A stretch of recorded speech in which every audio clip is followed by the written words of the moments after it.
that you're well fed, and let's go for an hour and a half of more stat mex out of equilibrium.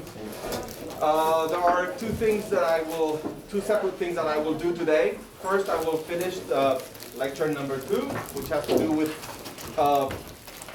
the characterization of being in or out of equilibrium, and I was in the process of telling you a little bit more about how the point of view can affect our definition or our view on what is in or out of equilibrium.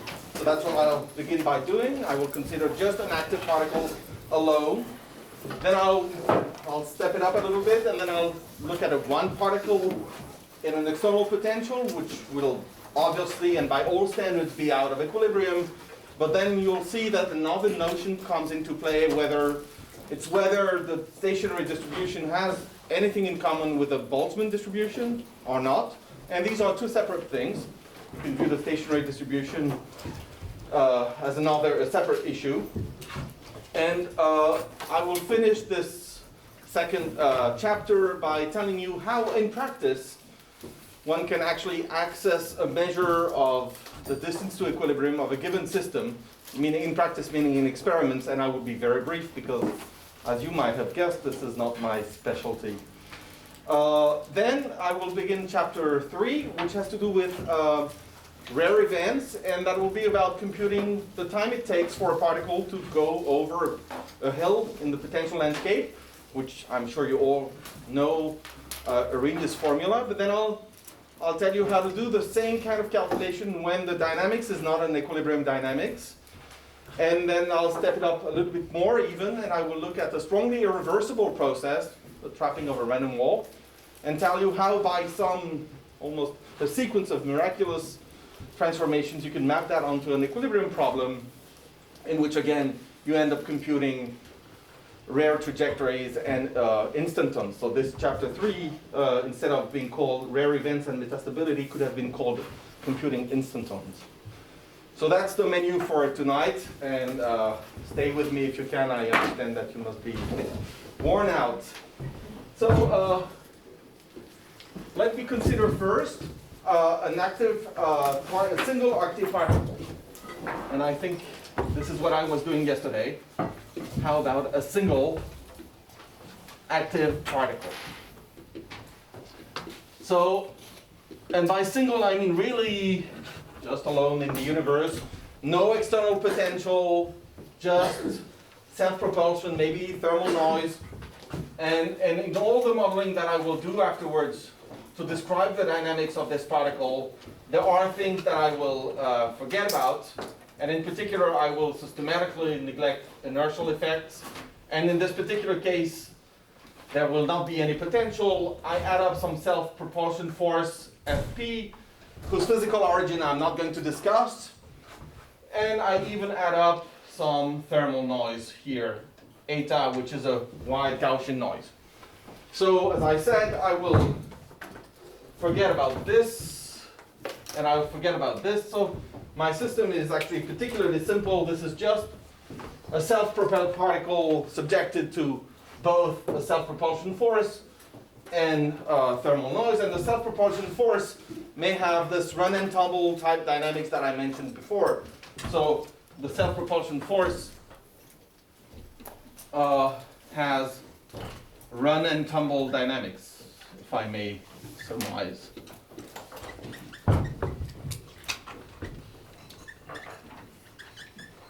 It has dynamics. It has a fixed norm. Its orientation varies randomly, and at every characteristic time tau, it changes direction uniformly, and that's the run and tumble dynamics. So I like to draw the trajectory of this particle in the course of time for a given realization, the noise, and so that's run and tumble, and that's how it looks. So suppose this is describing a bacterium. So there would be self-propulsion, a unit vector proportional to Fp. There would be the position of the particle. That's an interesting quantity to look at. I'm not drawing the thermal noise, but somehow the velocity of the particle r dot. And I owe this picture to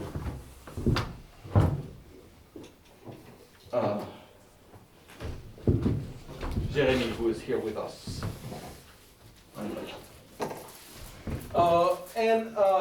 Of course, if you're looking at the time reverse trajectory, so the trajectory goes like this, it's moving in that direction.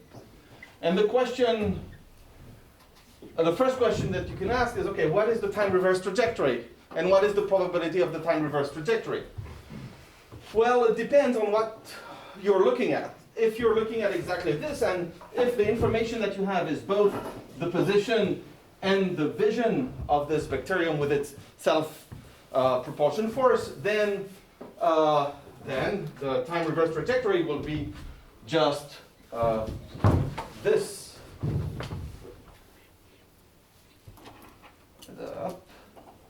That's for the time reversed.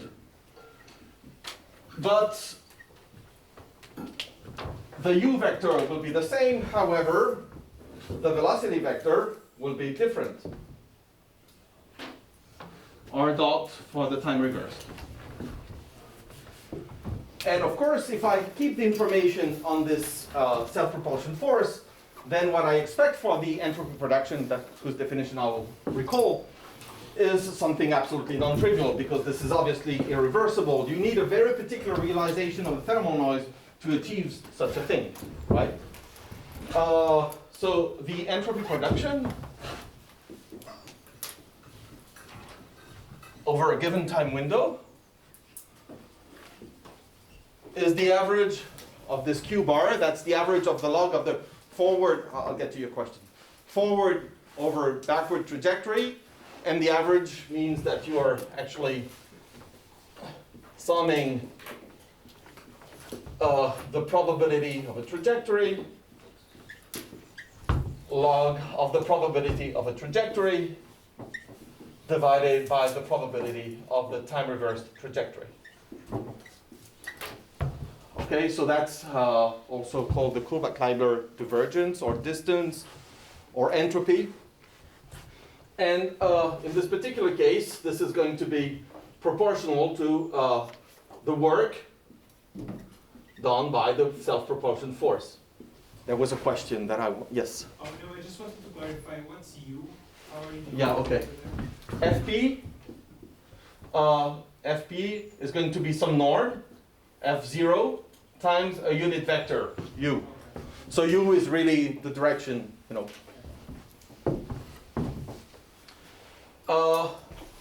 plus possibly boundary terms coming from the initial and final distribution. And this, on average, this is certainly non-zero. Now, if for some reason I forget about the information about U, so if I forget the shape of the particle, if I forget this black arrow U here, but if we forget about the U degrees of freedom, I'm guessing it's more or less obvious for you that whether the particle is going this blue trajectory or the time reversed red trajectory, the probability of either is exactly the same. It's all the same. And if we forget about the U degrees of freedom, then we expect this entropy production, let me give it a name. This entropy production should be zero. So depending on the degrees of freedom that you're looking at, whether you include the U and then you have a strongly irreversible process, or you forget about the U and you have a reversible process, which is in equilibrium. Yeah.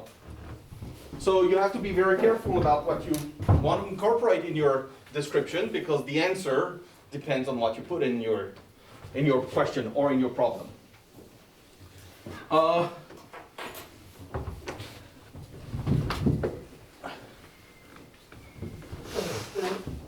It's not always obvious, and just a side note, it's not always obvious what you incorporate in the description. If you open up, if you think of a particle, say a charged particle in a magnetic field, evolving with equilibrium dynamics under the action of the Lorentz force. Okay, things can be tricky sometimes. Tricky meaning that sometimes it's really not mathematics that you need to do, it's really physics.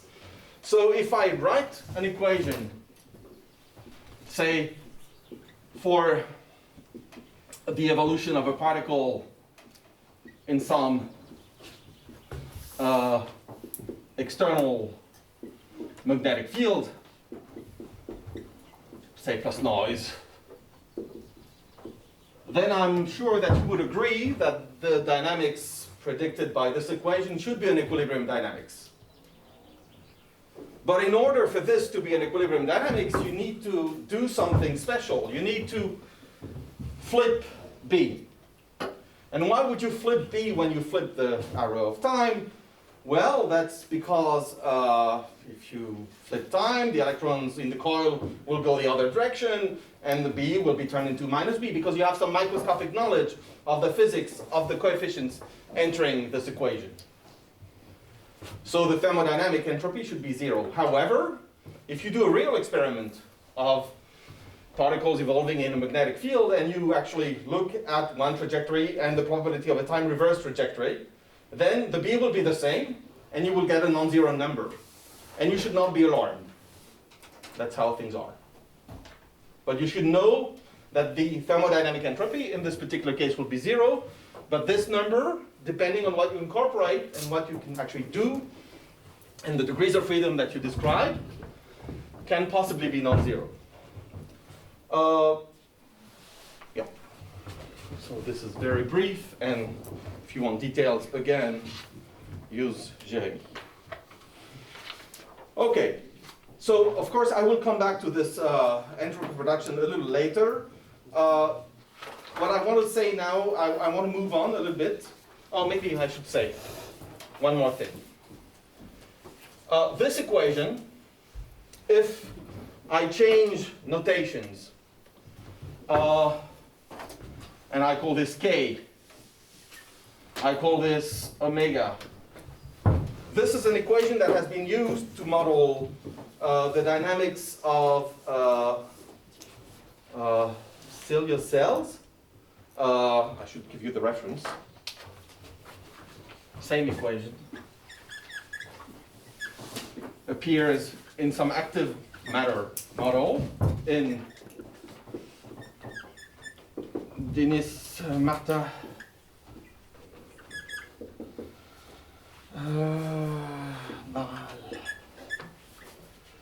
Joanny, Rohu and Joanny.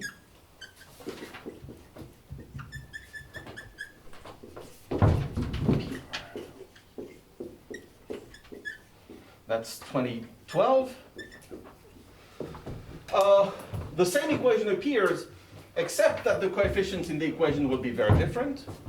And unless you know things about the behavior of these coefficients and their physical origin, then there is no real way that you can say whether you should flip the B or the omega or not flip the omega. And it's perfectly acceptable that you say that, well, maybe omega results from some irreversible processes, and I keep it as it is. It's not flipped under time reversal. And then it's okay when you're modeling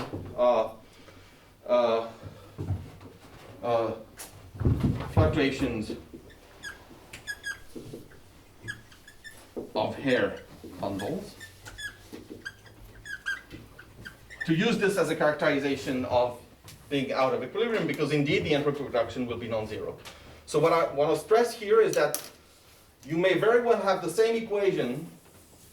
The equation alone is not enough to tell you whether the system is in equilibrium or not. You need some knowledge, some extra knowledge. And you need to know things about what's happening in there. Okay. So now I step things up a little bit. I had one isolated particle, even though I already cheated a little bit because I put some magnetic field. What I want to do now is I want to look at a particle in some external potential. And I think that should be.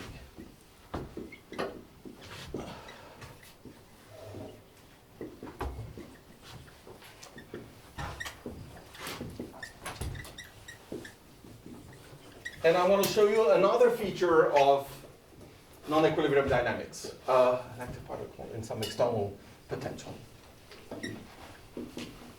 So if I put an active particle, think of this run and tumble dynamics, in some external potential, to me it's pretty obvious that the dynamics is non-equilibrium in the sense that the entropy production, computed even in the simplest case, forgetting about the direction of u, is going to be non-zero.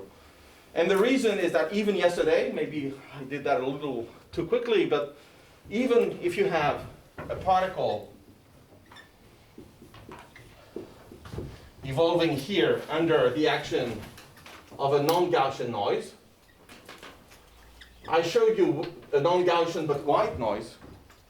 I'm not even speaking about memory. But if you look at an equation like this, in which you have a particle in some external potential evolving under the action of a non-Gaussian noise, then because there is a sequence of kicks and relaxation in between, the trajectory of the particle will look like this. And for this, the entropy production is strictly infinity, because the time reverse trajectory simply does not exist. Of course, things are a little different if I allow the noise here to have some memory, but as long as it is not Gaussian, you will never have a reversible process. So entropy production here will be positive, and I defer the discussion and the computation of this entropy production to a later discussion. What I want to discuss now is really, okay, dynamics is irreversible, good. So what can I say about the non-equilibrium stationary state of the particle in that external potential? Okay, so here, accepting or being convinced or that the dynamics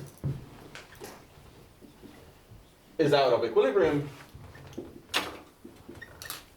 we want to focus on the stationary distribution.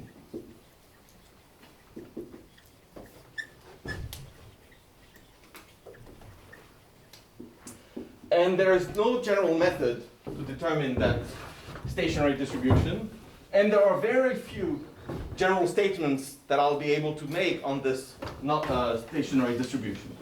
However, because I have the right to choose the thing that I know how to solve, there are some solvable cases from which you can infer some, and guess that there will be some of their features that will be rather general. Okay, so consider a run and tumble particle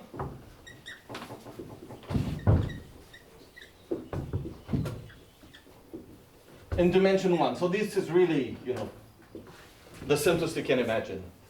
Doesn't mean it's easy, okay? So dx over dt is this, minus dv over dx, plus v0 u, and u is plus minus 1, and it flips with a given frequency nu or a given time tau.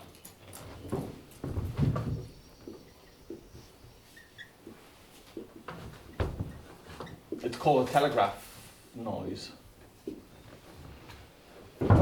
You can write the evolution equation for the probability to find the particle at position x at time t, and it will read something like, I should include u here. It will read something like dp over dx plus d over dx v prime p, and I need to include the dynamics of u, and that's 1 over tau p of x minus u t minus p of x u t.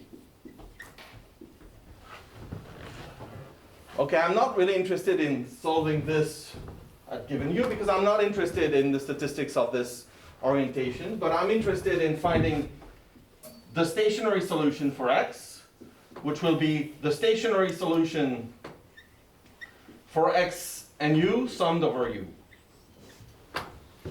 So I will give you the result, and then if you want, you can check that this works. The result is the following. It's up to some normalization factor. It's v0 squared minus v prime squared, and I take the mobility to be unity as 1 over t integral. So it looks like an ugly formula, but it's actually beautiful. And I think I even saw someone yesterday presenting, advertising a poster in which there would be things around this topic. Okay, so that's the stationary distribution, regardless of the orientation of the particle. And again, it's kind of a miracle that you can solve it, but that's, you know, I use that because I can say more things. So here, well, first remark, this is obviously not a Boltzmann distribution. Okay? And then you can ask me, yes, but what do you define a Boltzmann distribution? After all, I could always define the energy as being minus the log of the probability. Okay? But then that would be the energy, and I would have to add the log of this inside to define some energy. And all of a sudden you see that this energy has a flavor that usual energies don't have. This distribution displays non-local features in the sense that if your potential V is given and you add a little perturbation at some localized position x0, then this localized perturbation will influence the whole space. Indeed, in equilibrium,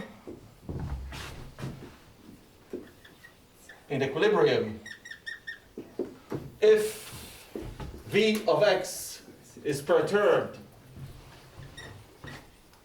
into, say, V of x plus delta V of x, and to make things explicit, I will take a small perturbation localized around some position x0, then P equals E minus beta V becomes E minus beta V times E minus beta delta V. And this is a local perturbation to the potential, to the effective potential. However, repeating this procedure for the RTP,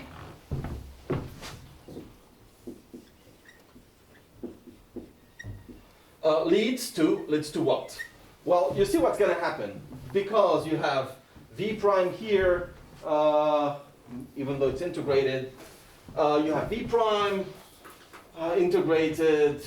You have to put everything together. You have to substitute this epsilon delta x minus x0. You can look to first order. What's going to happen is that you will have, if you introduce a small perturbation delta V at position x0, all of a sudden you will have a step in your potential. And the effective potential will be perturbed to the right of x0 to infinity. Leads to a perturbation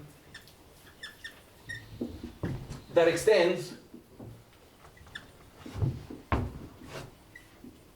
to infinity to the right of x0. In that sense, this is non-local.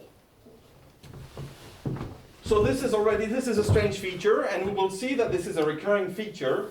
I will not be really able to prove that irreversible dynamics always, ends up in these problems of active particles on non-local stationary distributions, but there are strange coincidences that I will return to that in lecture 5. Of course, I cannot go on this topic by mentioning a zoo of exotic results that people have derived in the last 10, 12 years on particles in external, on active particles in external potentials. So there exists a zoo of exotic behaviors that challenge our equilibrium intuition.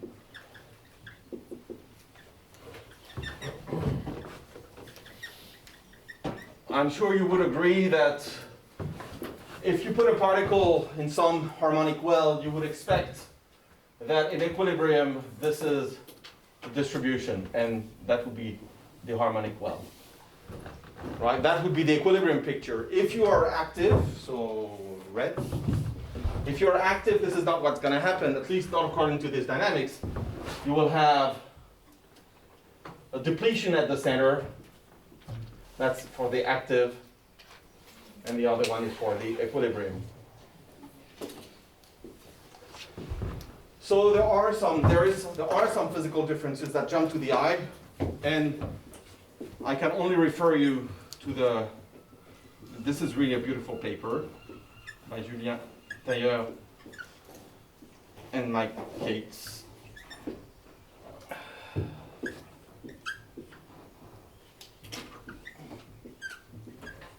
And of course, there have been many variations around that by them, by others, etc.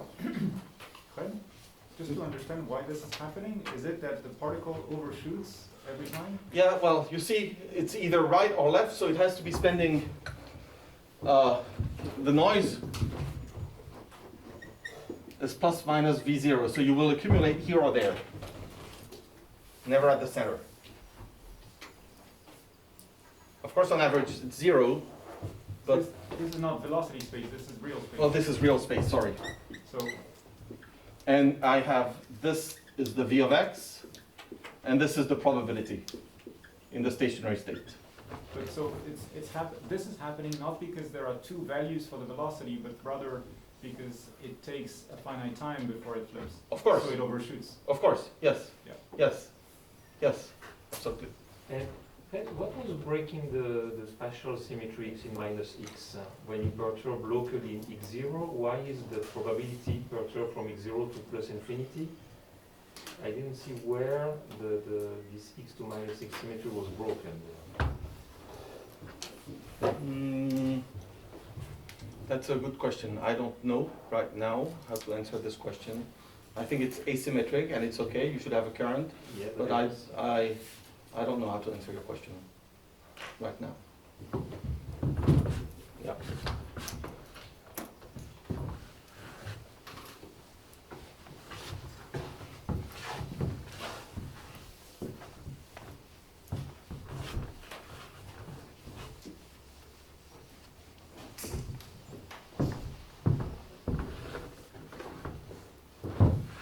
Yeah, I have to think. Last thing I wanted to say here is, okay, how do you proceed in experiments? If you want to measure somehow, this is, if you want to know whether a system is in or out of equilibrium, how do you do it in practice? So this will be super brief because this is really not my area of expertise. Well, first of all, if a system has irreversible dynamics, then you should not have the usual, if time reversal symmetry, bear with me, TRS, time reversal symmetry, is broken, then for any two observables in your system, then A of t times B of 0, this correlation function will not be equal to that one. So if you want a cheap criterion to determine whether your system is in equilibrium or not, then just do the difference, and if it is non-zero, then you have a non-equilibrium system. So that's a sufficient condition. Yes? The average is taken over what? Okay, when I write brackets, not that my definitions fluctuate, but I'm averaging over, say, initial condition plus the realizations of the noise over the trajectory that connects these two times. So there are as many random variables as there are, this is including them. And if I maintain things fixed, I will tell you, or there will be a small index here saying, not quite. Yeah? So that's a good way of doing things. And in particular, for a long time,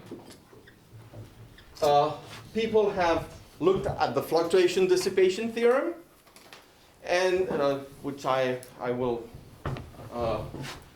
the fluctuation dissipation theorem.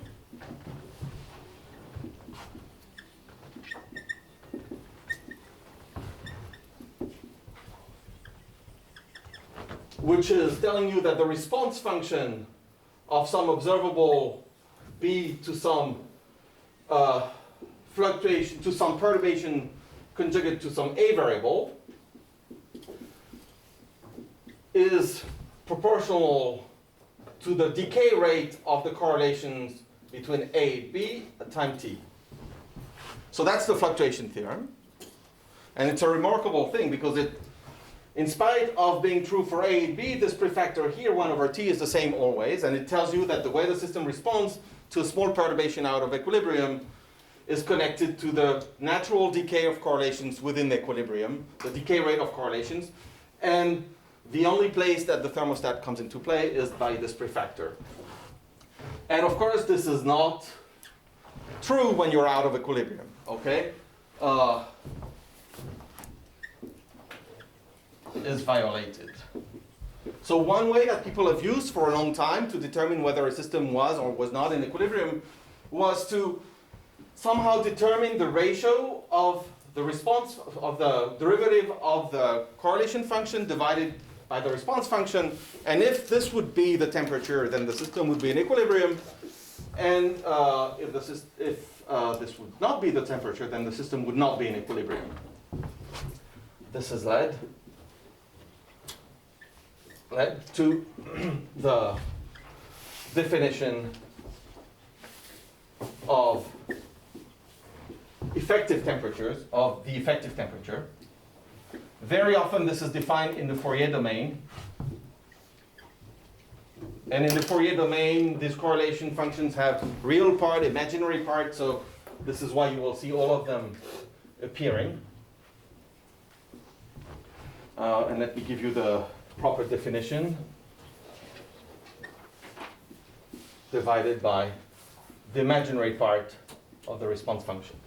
So if this thing is not equal to the temperature, then your system is out of equilibrium. But of course, as I said before, you'd like to be able to have a definition that does not depend on the thermal nature of the dynamics. So this works for systems that are thermal or close to thermal.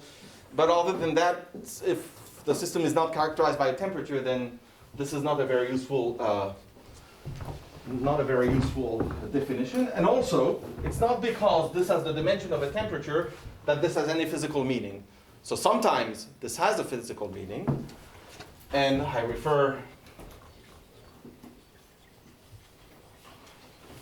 to lecture notes by Wijland on this, but sometimes it just doesn't have any physical meaning. So this is not the most, and by physical meaning I mean you'd like to see this temperature as you have in equilibrium as the average of some macroscopic observable. You know that temperature in equilibrium is the average kinetic energy of the particles.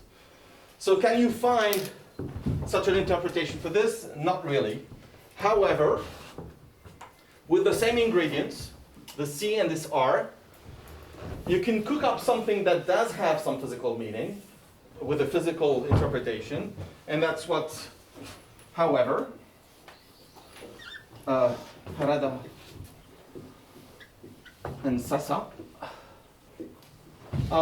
found a combination of C and R that has some physical meaning.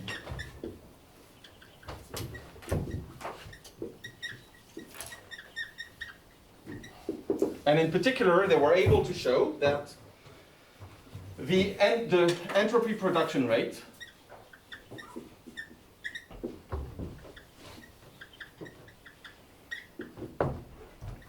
which is the limit for long observation times of this entropy production that I introduced earlier, this can be expressed, which you know this is the work dissipated by the non-conservative forces.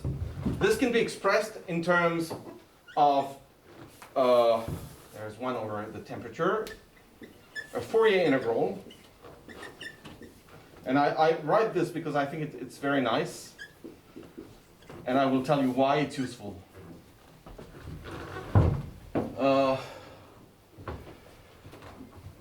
Because this then has the meaning of a spectral density of dissipated energy.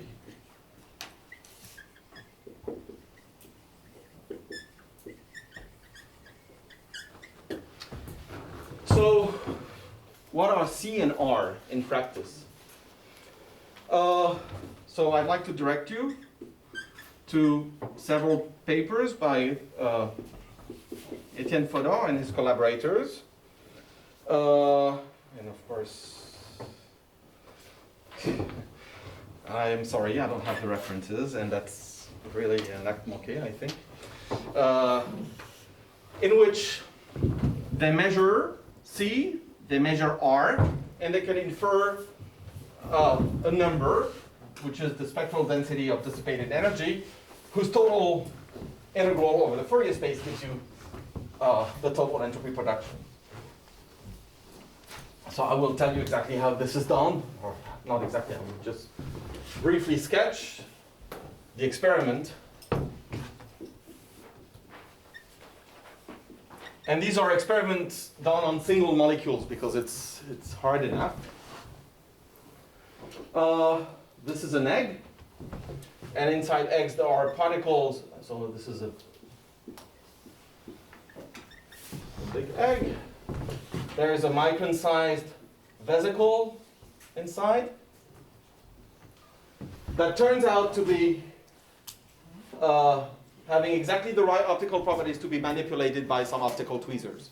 So you can trap it, and then you can pull on the trap, and you can pull on the particle. So if you exert a force on this micron-sized vesicle here, you can actually measure its response function. Of course, you can also not apply a force and let the particle fluctuate, and just by observing its position, you can access the correlation, say the autocorrelation of its position. And once you have these two ingredients, you combine them in the recipe by Sasa, and you end up having the entropy production rate. So the question is, okay, but then there's a number, and what do you do with this number? Is it useful? Well, two answers. First, it's a number that has some physical meaning, so it relates to the dissipated energy. And second, this ratio on the whole is also an inverse time, so it gives you a time scale. And that's the time scale at which you can start feeling the dissipative effects of the dynamics. So that's why it's useful, because dissipative effects in the dynamics are often related to molecular motors, and that way you can go back to some information on the microscopic processes occurring in the underlying network that is shaking this vesicle inside. This was super fast. As an example, there is a whole literature on that, and I will be giving references at some point. But with this, I finished what I wanted to tell you about being in or out of equilibrium. And let me summarize very briefly. So I defined what it is, what the entropy production is. That gives me a definition of what it is to be in equilibrium. And sometimes it leads to counterintuitive definitions or properties for some systems that you would have believed, oh, a bacterium alone in space is obviously a non-equilibrium system. Well, it depends on the definition you use. And in practice, these things can be measured.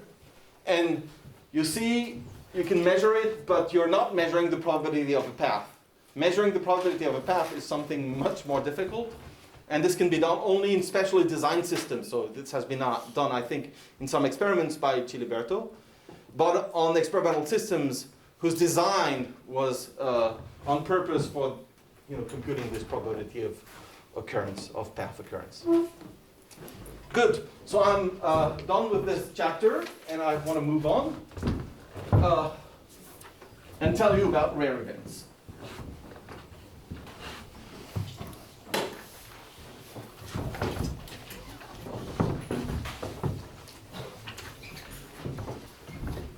Okay, so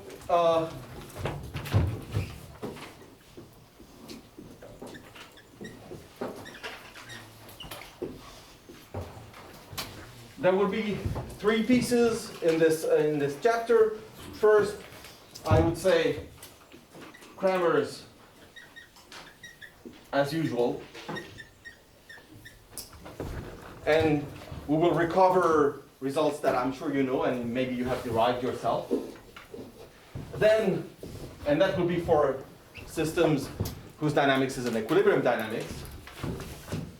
Then I will move on to systems that you could say are active, but I will use some noise whose properties are not thermal, and then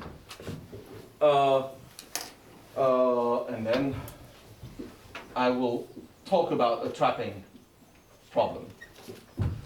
Okay, so these are the three things I'd like to do, and let's begin.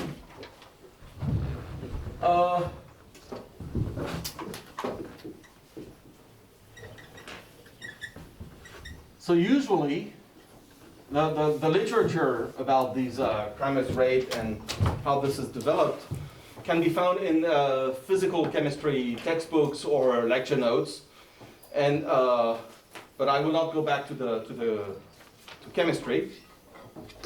What I want to do is the following. We will now consider a single particle, and that's the last chapter in which I'm doing one-body things, okay? After that, I will take two particles. Yeah, no worries. And even more, don't worry. We will now consider a single particle, evolving in some external energy landscape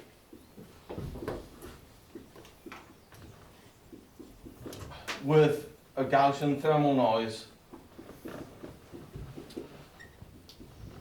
And the potential landscape that I'm interested in has the following shape. And I need to stick to my notations. So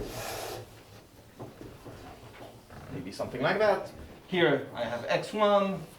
Here I have x2. Maybe x3 here. This is V1. This is V2. And I'm interested in the typical time it takes for the particle to go uphill, which is obviously something not very favorable. And for this to happen, you need a configuration of the noise that is really atypical because it has to push you up the hill, right? And the whole point here is going to be to find what is this atypical configuration of the noise that pushes you up the hill, and to somehow estimate its weight and its probability of occurrence. And that will give us an estimate of the time it takes to go uphill. And if the calculation is right, this time should be the Arrhenius time. So the reason why I'm inflicting upon you this calculation, which is probably that you've seen before, is that I will do it in a very complicated way, just because that's the only way that I can generalize it out of equilibrium. So how, if I were dealing with, say, 4th or 5th year students, I would use the Fokker-Planck equation, and I would impose some boundary conditions, and I would solve the Fokker-Planck equation with the current, would manipulate, and I would, compute this rate in a rather straightforward manner. Here I want to do it using path integrals. Not to justify that I did that yesterday, but because that's going to be useful afterwards. So we want to estimate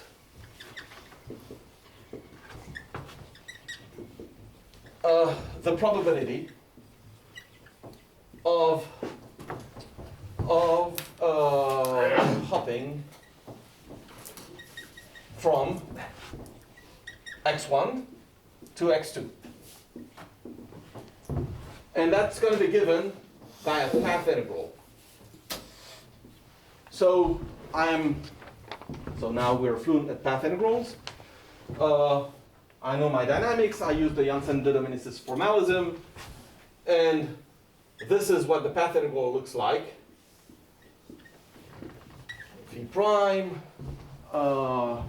minus t x bar squared. And I think I said that if I was using Stratonovich discretization, there might be here a 1/2 v double prime. But that's the path integral I want to determine going from x1 to x2, for path joining x1 to x2. Are we looking at probability over a fixed time? No, not now. So anytime it will Yeah. happen eventually. Yes, it will happen. Yep. So what I want to do here, yes, I'm interested in answering this question in the low temperature limit, in which, of course, when I plot this potential landscape, I need to use some scale, and I want the shape to be well marked, and I want the wells to be deep, and I want the top of the hill to be high. So I'm going to look at that in the low temperature limits. In the low.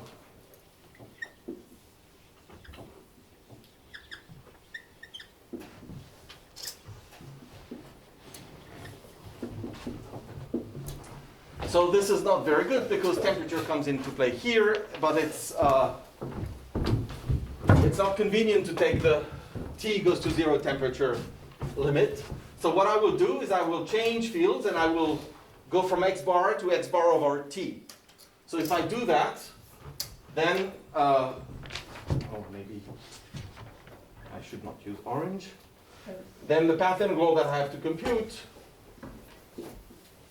reads as follows. Minus x bar squared plus 1/2 t v double prime. And since I'm interested in what's happening in a t goes to 0 limit, I will forget about this. Yes? Things first, the integration variable in the exponent is time, right?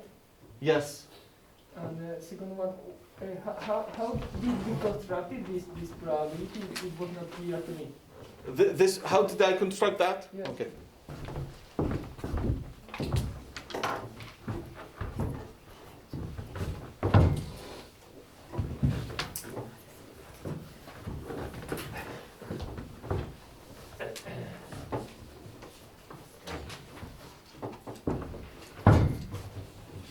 So if you're interested in the probability in averaging some observable, A of x, okay, given that x verifies this, this is, and I will be, A of x seen as a function of eta, x of eta being the solution of this equation for a given eta. Yeah? Then what I'm going to do is that I will introduce some path x and do this. Then you have to buy that forcing path x to be equal to this path is exactly the same, or there's only a proportionality constant with this other delta here. It's the same, that these two deltas are proportional. I would have to justify that, but I gave some details yesterday about that. And finally, once you have a delta here, if you integrate over some field that runs along the imaginary axis, kind of a Fourier representation. This is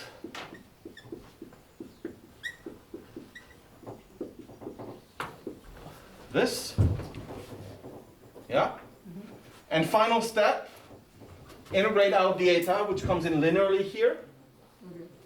And you have this. So that's the dirty way. So the proof that I did yesterday, you forget, that's good. But that one, which is 3 lines, you should know that it's dirty, but you have the right to do it. Yes. Dirty Janssen determinism.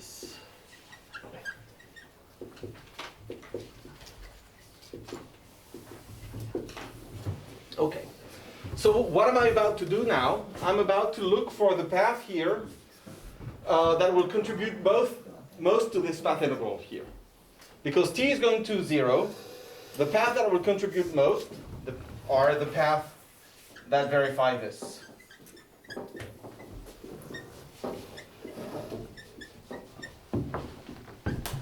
Gives path that contribute most to the path integral in the t goes to 0 limit.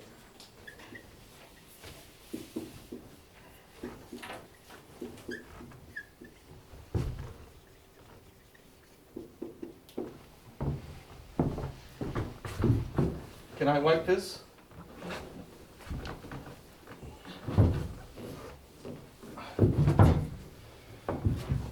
Okay, so let's compute these classical solutions. ds over dx bar equals 0.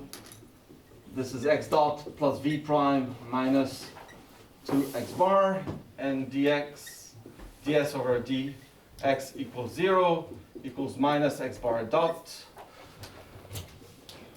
plus x bar v double prime.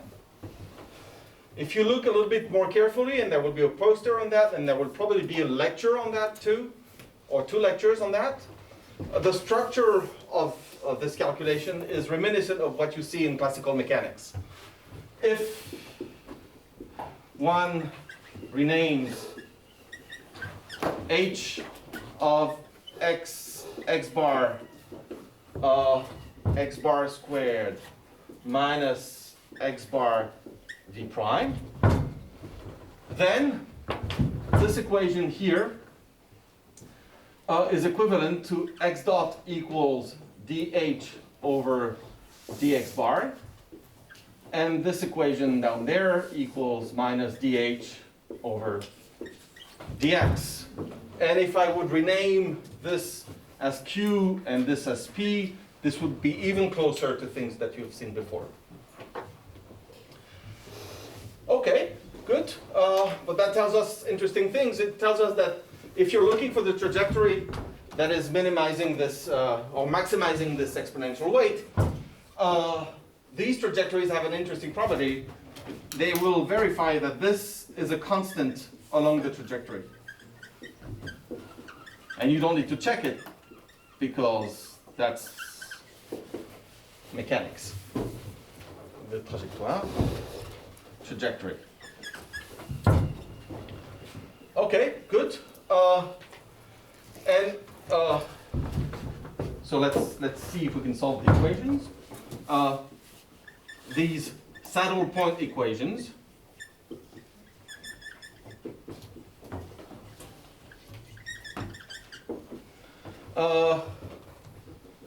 So if you substitute here x dot for what it is, you will see, and maybe I should to go a little faster, maybe not faster, but I mean substitute a little bit without.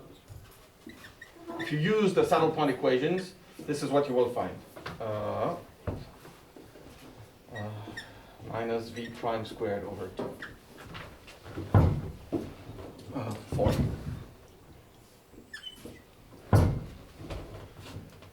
So that's the constant of motion that is characterizing my trajectory, and if you remember my potential landscape, it looked something like that, right? So this is x1, this is x2, and you're interested in trajectories in which you barely reach here with a zero velocity. That's v2, that's v of x, that's v1. And if you do that, then right at this point here, when you arrive, with barely enough, with a vanishing velocity, v prime also vanishes, and that tells you that this constant is zero all along the trajectory.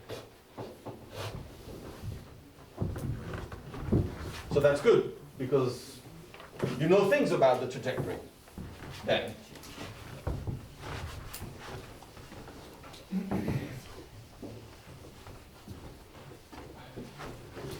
Hence, you know that the trajectory verifies this equation. And of course, if you want the trajectory to go uphill, then you need to choose this one, because otherwise it's not going up. And if you think of what this means, it means that if you think that the dynamics is like this, it tells you that the noise, the typical noise that you have to put in here so that you achieve that is 2v prime. So you need to find this configuration of noise which is 2v prime so that you can actually go uphill and reach the top. And since you have a Gaussian noise, this will happen at some point.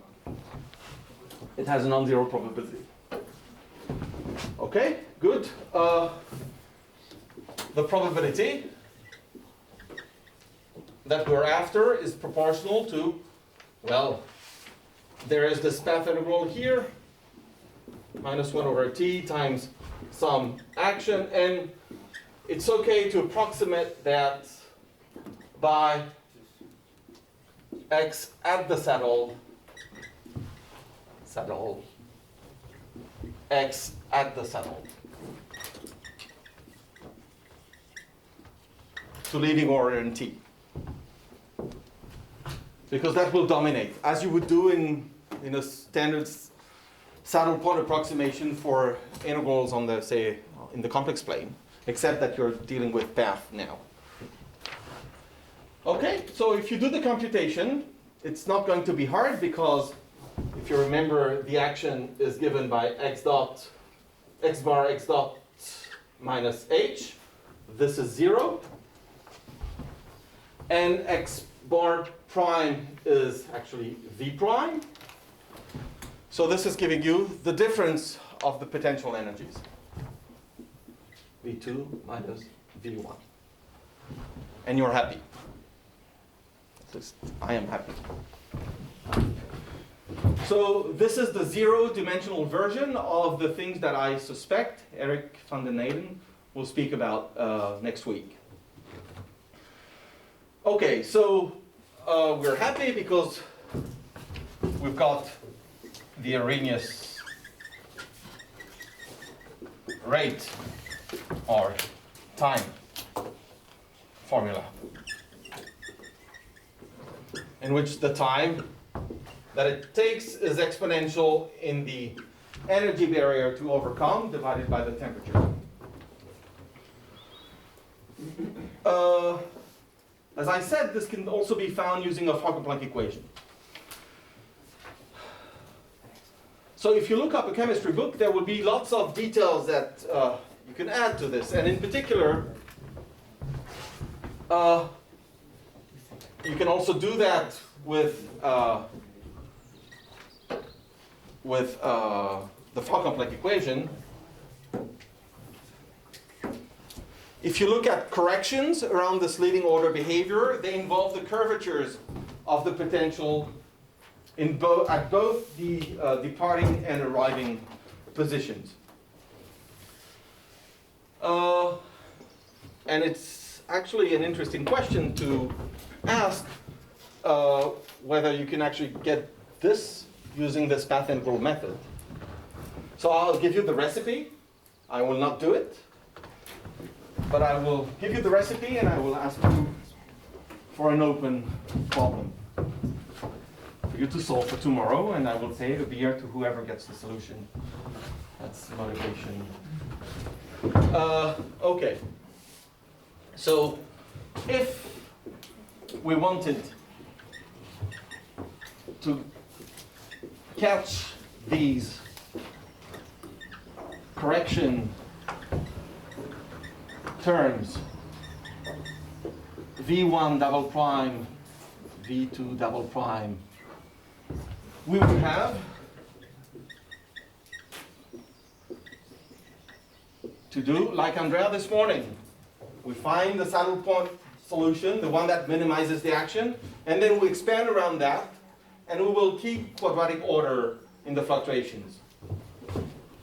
We would have to write x of t, which is this classical solution or saddle point solution, plus some perturbation. And I would have to do the same here.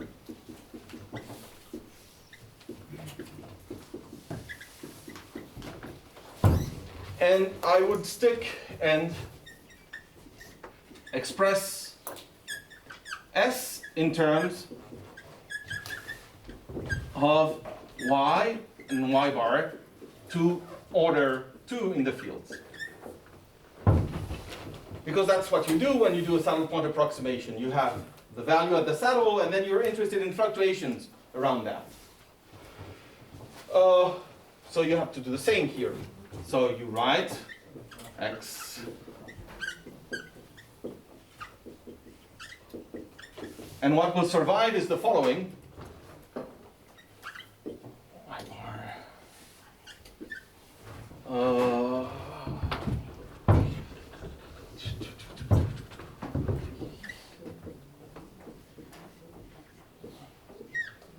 Yes, minus plus terms that I will forget about because they are not quadratic. And then this is a Gaussian expression in terms of the y field, and you have to integrate that. And it's complicated usually because you need the determinant of an operator which is explicitly time dependent. So that's ugly. There are methods for doing that, and they have been coined by people in particle physics exactly of the same era that Andrea was mentioning this morning. And I will not go into the details, but this is very nice.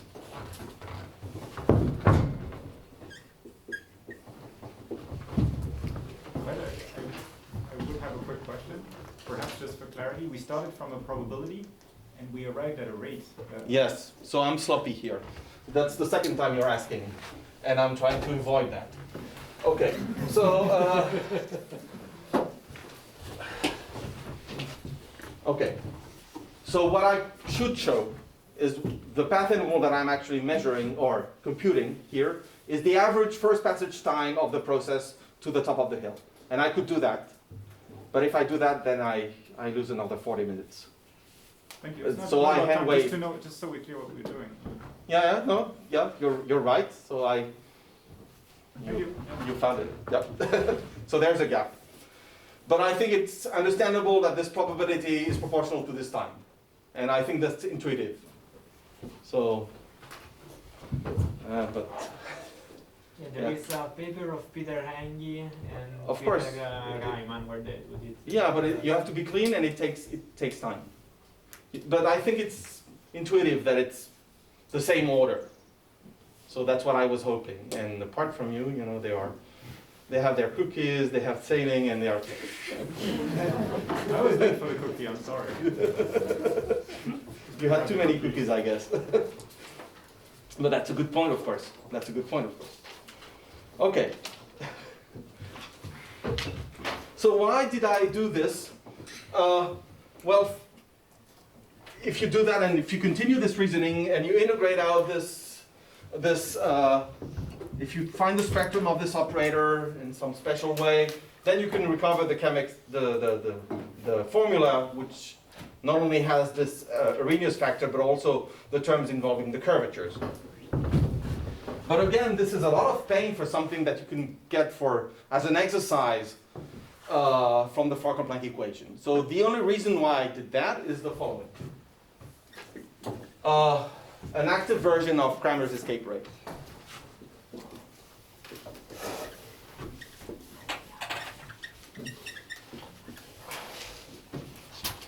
Because for what I will be doing now, I have no other, I don't know of any other method but the one that is based on path intervals. So what I will do, and I will now, we look at almost the same problem.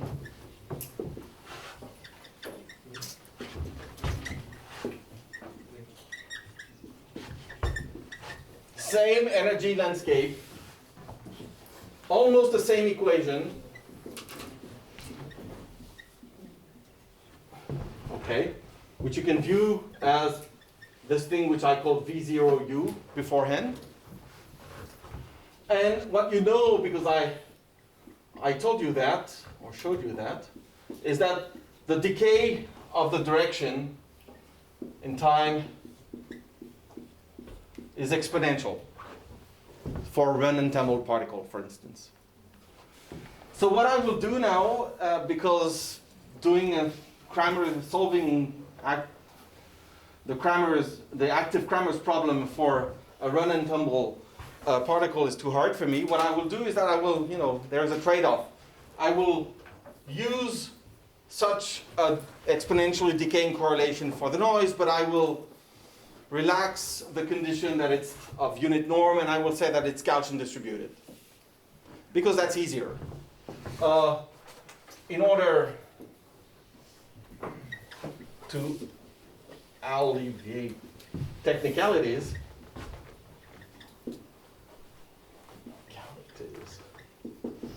we retain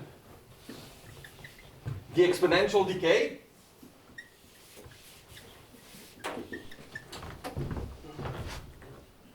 of the noise, but we are more relaxed about the statistics and we take it Gaussian. But take it with Gaussian statistics.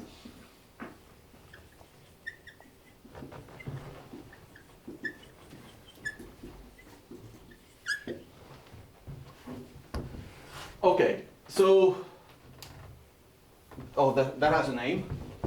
That's called an active Ornstein-Uhlenbeck particle. And it's really a theorist's invention. It's only because it's more convenient than manipulating noises in which the unit vector lives on a unit sphere. So this U here now becomes an remains an exponentially correlated variable, but it has Gaussian statistics. So that's a bit easier to manipulate. And I will ask exactly the same question, given this energy landscape, x1, x2, v2, v1. What is the typical time it takes of hopping from 1 to 2 here? And how does the memory here, which breaks detail balance, which drives the system out of equilibrium, how is it going to modify the Cramer's formula? So that's the question I'd like to ask.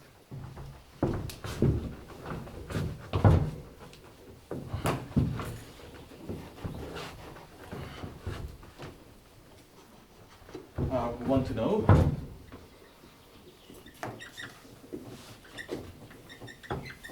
how the memory, which leads to non-equilibrium dynamics, impacts the well-known equilibrium formula to Cramer's.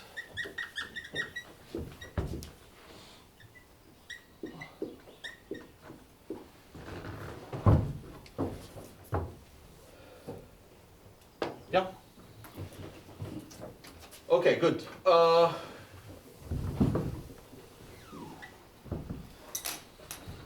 And yes. Sorry, I'm just trying to understand what's the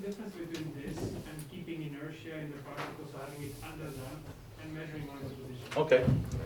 Okay.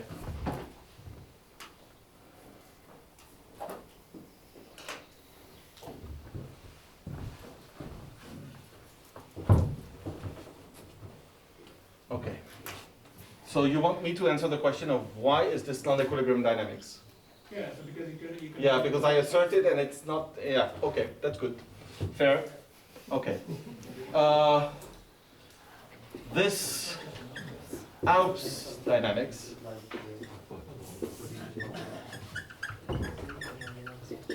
is out of equilibrium because, well, let's have a closer look here. Look at the second derivative of x. Okay? So this is minus dx over dt times v double prime plus square root 2t d eta over dt. And what do I know about eta? Here. I want eta to be, with the normalization that I'm choosing, I want eta to be an exponentially decaying noise. Why am I choosing this normalization with tau? Because if I take tau going to 0 here, I recover the thermal process. Okay? With the normalization and the conventions I've been using here. Okay? We know there's only one, I think it's Dub's theorem, there is only one process which is Gaussian and which has this correlation. It's the Ornstein-Uhlenbeck process. So I know what the dynamics of eta is. And here and here there will be some noise. I hope I am not mistaken. Where now this psi here is Gaussian.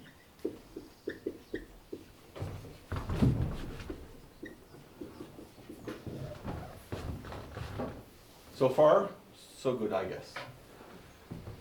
So this guy here, d eta over dt, you can substitute it for that. So let's do that. This is minus eta over tau plus square root 2 over tau psi. But eta is not something that I like. And this eta here, I get it from the original equation there. This eta here is given by x dot plus v prime divided by square root 2t. So, once I have cleaned up this equation, I will arrive at an equation for the evolution of the position that has terms that involve the velocity, the potential, and a white noise, nothing else. And then we see, do we recognize Cramer's equation, I mean, Fokker-Planck equation for an underdamped particle or not? If we don't recognize it, then I think you will accept that maybe there's a possibility it's not in equilibrium. But as I said, I will do it later, more explicitly, but let's see what the differences are, because it's instructive, even though that was not really the plan right now. It's interesting. So if you look at the dynamics of x, it looks something like that. Minus x dot, and if you don't mind, because otherwise I will screw all the factors, I forget about all constants. I just want the overall structure of the equation. Then there will be a term x dot, there will be minus v prime, and there will be Gaussian noise. And you have to adjust the prefactors here.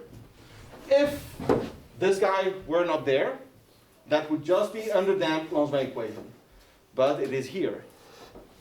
And you have a friction here that now depends on position. And that friction is not balanced by the appropriate correlations of the noise according to the fluctuation dissipation theory. So if I would compute the entropy production, which I will do later, with this process, I would find non-zero result. Yeah? Yeah, thanks. No, you're right. I should not have skipped this. Okay. So,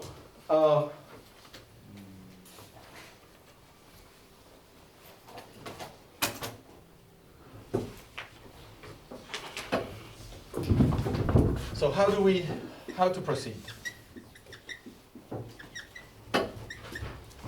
The same. You have this dynamics here.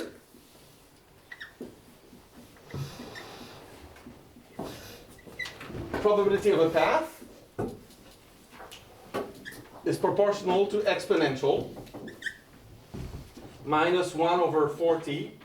I'm writing the Onsager-Maklub functional here. And here I need to put something.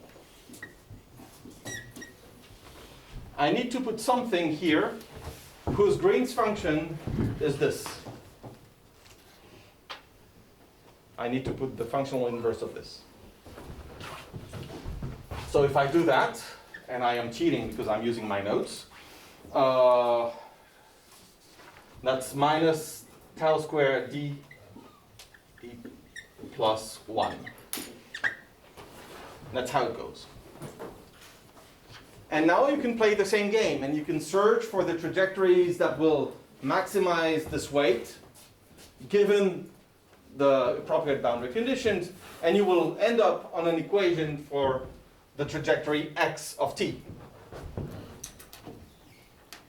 And that's usually not a solvable equation. So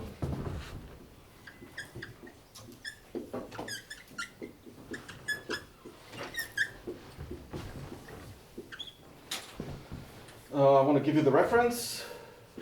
So that's actually quite interesting. There are two references that I want to mention. One by McCain and Bray from '89, in which it was a purely abstract question. What if I break detail balance? Can I still answer the question of this Cramer's escape rate when I'm driven out of equilibrium? And more recently, with other methods, these authors, and sorry for that. Yves Caffrey, Viviana Contenay, Wallis, have found an alternative method to obtain similar results. So I will just state the results, because I don't want to go into the mathematics, and I feel that you've had enough. So,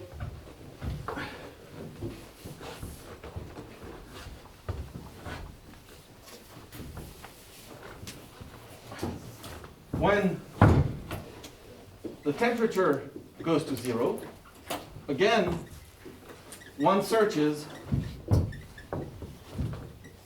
for the path x that maximizes the exponential weight.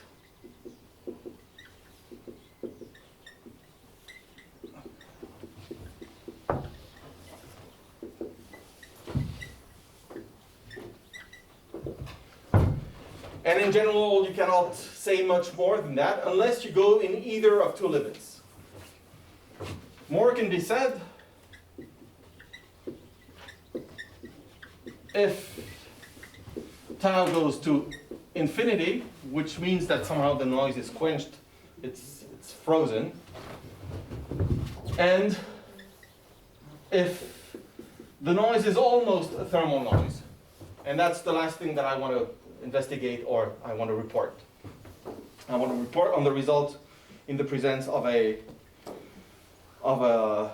thermal noise. So for as tau goes to 0, the action for this, the weight, the argument of the exponential weight is of course given first by this contribution that comes from Arrhenius, but there will be corrections. Let me copy that. Not that the result in itself, the specifics of the results are interesting, it's the general shape. plus order tau 4. And I find this very interesting, this correction term here, because you can see that it bears one of the things that I already mentioned beforehand. And we see non-locality emerging again as tau deviates from the equilibrium limit tau not equal to 0. And that's this integral part here. That means if you're looking at the escape rate and you look at a non-equilibrium process, it's not really that it ends up, being a difference of energy barriers. You have to know what's happening in between, and all the details in between will matter. So that's a really big physical difference. And I want you to keep this in mind because this is, I think, a trademark of what we see in equilibrium. So now I would like to ask you the following, because I don't know how to do the calculation, and I think it would be very interesting. These curvature terms that I mentioned before in equilibrium, tau Kramers is corrected by the product of the curvature at the bottom times the curvature at the top. Okay, what's happening when the system is out of equilibrium? And I think it might be interesting. Maybe it tells us about the reaction path a bit more carefully about the details of the path followed by the system, and I would love to see the result. But again, I don't know of any other method than one based on path integrals that doesn't promise to be an easy calculation. Okay, good. So that's the take-home message, okay? All this pain to realize that, out of equilibrium things do not work the same, and you have to know the whole potential energy landscape across the path to understand the time that it takes to go over a barrier.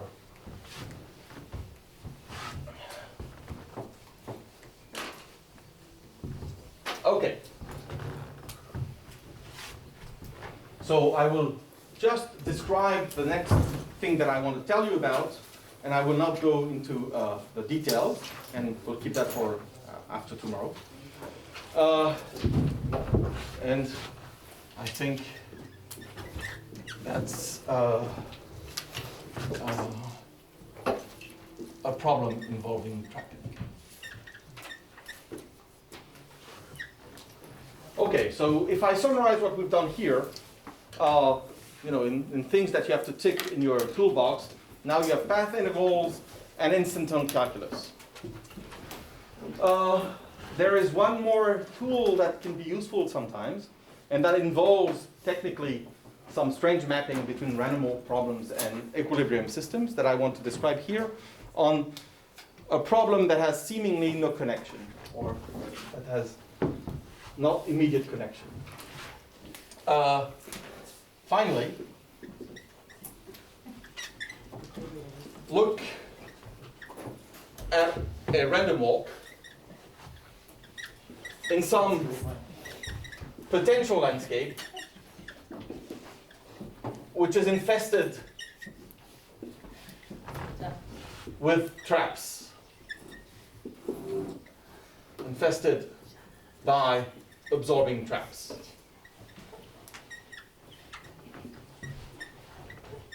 So that's my problem. I leave from the origin here, and randomly placed in the space around me, there are absorbing traps, and I'm just diffusing around thermally as usual, and if I hit one of these traps, I die. And I will be asking, what is the survival probability of this random walk after time t? That would be my simple question. Okay, that's what I have. Medium, a potential made of lots of wells, infinitely deep wells that trap the particle if it hits one of these wells. And I'm asking, what is the probability that after some time t, the particle has avoided these traps? And I keep that maybe for tomorrow, after tomorrow, I think, and I'll stop here now. And,